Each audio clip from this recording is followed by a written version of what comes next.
Hello student, welcome to our channel FK physics. मैं हूं फैज़ुल्लाह ख़तीब और आज से हम लोग 12th के स्टेट बोर्ड के सारे चैप्टर्स कवर करने वाले हैं। तो आज हम लोग 12th का फर्स्ट चैप्टर जिसका नाम है रोटेशनल डायनामिक्स स्टार्ट करेंगे। रोटेशनल डायनामिक्स के अंदर सबसे पहले हमको तो ये पता होना चाहिए कि इसके अंदर हम लोग पढ़ने वाले क्या है, रोटेशनल मोशन और उसके डिफरेंट केसेस। लेकिन उससे भी पहले हम लोग को पता होना चाहिए कि टाइप्स ऑफ मोशन कितने हैं, यानी मोशन की टाइप्स कितनी हैं। तो हम लोग स्टार्ट करते हैं। पहला ही क्वेश्चन इसके अंदर, types of motion, types of motion. ठीक है। अब वैसे तो फिज़िक्स में बहुत सारे मोशन हैं, लेकिन बेसिकली हम लोग सारे मोशंस को 4 टाइप्स के अंदर डिवाइड करेंगे।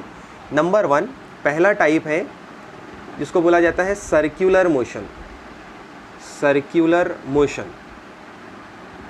देन दूसरा टाइप है linear motion, linear motion. Then third is rotational motion, rotational motion. And fourth one is rolling motion, rolling motion. ठीक है। अब वन बाय वन हम लोग इसका स्टडी करते हैं। Number 1 circular motion. Circular motion किसको बोलेंगे, उसका डेफिनेशन क्या रहेगा? The motion of an object about its circumference और on the circumference called as circular motion. एक बार वापस से रिपीट करता हूँ, सर्कुलर मोशन किसे बोलेंगे? When object perform motion on circumference of circle called as circular motion. Suppose ये एक सर्कल है और ये ऑब्जेक्ट जो है इस सर्कल के ऊपर इस तरह से इसके बाउंड्री के ऊपर इसके सर्कमफेरेंस पे अगर मोशन करेगा तो उसको हम लोग बोलते हैं सर्कुलर मोशन। क्लियर? दूसरा टॉपिक है हमारा लीनियर मोशन। लीनियर मोशन किसे बोलेंगे हम लोग? कि अगर एक ऑब्जेक्ट एक पॉइंट किसी एक लाइन पर मोशन करेगा तो उसको बोलेंगे लीनियर मोशन। इसका डेफिनेशन कैसे बताएंगे? When an object perform motion on a line called as linear motion. Clear? तीसरा बचा हमारे पास रोटेशनल मोशन। रोटेशनल मोशन में क्या होगा, बहुत से लोग कंफ्यूज रहते हैं सर्कुलर मोशन में और रोटेशनल मोशन में। सर्कुलर मोशन का मतलब क्या है कि अगर एक ऑब्जेक्ट सर्कल के सर्कमफेरेंस पे घूमता है, इसको बोलते हैं हम लोग सर्कुलर मोशन। लेकिन अगर मान लो एक ऑब्जेक्ट अपने ही एक्सिस पे घूमता है तो इसको बोलेंगे हम लोग रोटेशनल मोशन। यानी हम लोग डेफिनेशन कैसे बोल सकते हैं कि when object perform motion on its own axis called as rotational motion. For example, जैसे ये एक रॉड है और ये रॉड जो है वो अपने खुद के एक्सिस के ऊपर ऐसे रोटेशन परफॉर्म कर रहा है। ठीक है, फॉर एग्जांपल ऐसे। क्लियर है? ये मार्कर जो है ऐसे ऐसे घूम रहा है ना अपनी ही जगह पे, इसको बोलेंगे हम लोग क्या? Rotational motion. देन लास्ट है rolling motion. What is rolling motion? Rolling motion का मतलब ये है, एग्जाम्पल से समझो इसको। मान लो एक व्हील है और ये व्हील जो है वो ऐसे आगे की तरफ बढ़ता है ऐसे। ठीक है, तो ये 2 तरह के मोशन परफॉर्म कर रहा है। कैसे? इसका जो सेंटर ऑफ मास है वो लीनियरली आगे बढ़ेगा, लेकिन इसकी जो पूरी बॉडी है वो रोटेशन परफॉर्म करेंगी। तो हम लोग इसका डेफिनेशन क्या बोल सकते हैं रोलिंग मोशन का? The combination of linear motion and rotational motion called as rolling motion. Clear है? इन सब की डेफिनेशन आप एक बार देख लीजिए। आई होप ये टॉपिक आपको समझ आया होगा। बढ़ते हैं हमारे नेक्स्ट टॉपिक की तरफ। हमारा सेकंड टॉपिक है काइनेमेटिकल इक्वेशन। इसी को बोला जाता है equation of motion. Kinematical equation linear motion के लिए हम लोग 3 लिखेंगे और रोटेशनल या एंगुलर मोशन के लिए फिर फर्दर 3 इक्वेशंस लिखने वाले हैं। तो ये इक्वेशंस आपको याद होनी चाहिए, क्योंकि जब तक आप काइनेमेटिक्स पढ़ेंगे, जब तक आप क्लासिकल मैकेनिक्स पढ़ेंगे, तब तक आपको ये इक्वेशंस काम आने वाली है। ठीक है, तो इसकी फर्स्ट इक्वेशन है, लेकिन लीनियर के केस में तो मैं यहाँ पे मेंशन कर देता हूँ लीनियर मोशन, लीनियर मोशन। ठीक है, लीनियर मोशन का फर्स्ट काइनेमेटिकल इक्वेशन है v is equals to u plus a t. Okay, then second equation is s is equals to u t plus half a t square. Third equation है v square is equals to u square plus 2as। अब यही same equation को अगर हम लोग repeat करेंगे लेकिन angular के फॉर्म में, तो इक्वेशन हमको कुछ इस तरह से मिलेंगे। मैं यहाँ पे लिख देता हूँ रोटेशनल मोशन, रोटेशनल मोशन, और इसी का दूसरा नाम है एंगुलर मोशन, एंगुलर मोशन, ठीक है, रोटेशनल मोशन या एंगुलर मोशन। लीनियर के हमने 3 केस देखे, एक बार वापस से रिपीट करता हूं। First equation v is equals to u plus at, second equation s is equals to ut plus half at square, then third equation is v square is equals to u square plus 2as। अब जब हम लोग rotation में rotational motion के अंदर notation जो use करेंगे, जो सिम्बॉल्स यूज़ करेंगे, वो सिम्बॉल्स चेंज होंगे, बाकी मीनिंग सेम रहेगा। जैसे v का मतलब होता है फाइनल वेलोसिटी, u का मतलब इनिशियल वेलोसिटी, a मतलब लीनियर एक्सेलरेशन और t मतलब टाइम।